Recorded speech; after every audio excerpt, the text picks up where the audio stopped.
Bonjour tout le monde, heureux de vous accueillir pour cette 4e journée de l'Avent. Alors aujourd'hui on voit un récit que tout le monde connaît plutôt bien, le récit de la multiplication des pains. Ce qui va être intéressant de voir, c'est que le texte ne dira jamais que Jésus multiplie les pains. Ça, je vous invite à être attentif avec moi. La première chose que j'aimerais souligner dans ce texte-là, c'est cette petite phrase de Jésus: « Je suis saisi de compassion pour cette foule. » Est-ce qu'il nous arrive encore aujourd'hui d'être saisi de compassion, de sentir tout notre être qui est bouleversé par la situation d'une autre personne? Quelle est notre empathie réelle pour ce que les autres vivent? Je crois que malheureusement, dans le monde de médias dans lequel on vit, où est-ce que les nouvelles nous apportent une mauvaise nouvelle chaque jour, c'est parfois difficile de rester ému ou d'être saisi de compassion pour toutes les causes.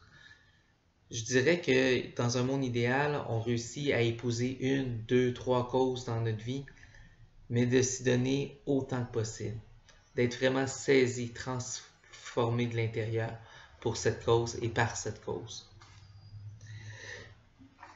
Je me permets de lire le texte parce que je vous ai dit que le texte de la multiplication des pains ne nommait jamais la multiplication.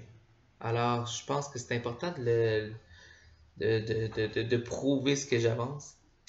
Alors, les disciples lui dirent: « Où trouverons-nous dans un désert assez de pain pour rassasier une telle foule? » Jésus leur demanda: « Combien de pains avez-vous? » Ils dirent: « 7 et quelques petits poissons. » Alors il ordonna à la foule de s'asseoir par terre. Il prit les 7 pains et les poissons, rendant grâce, il les rompit, et il les donnait aux disciples, et les disciples aux foules. Tous mangèrent et furent rassasiés. On ramassa les morceaux qui restaient, cela faisait 7 corbeilles pleines. On ne nomme pas de multiplication. Il y a des gens pour qui l'idée que Jésus multiplie les pains, qu'il à partir de 7 pains en fait 5000, est quelque chose d'important.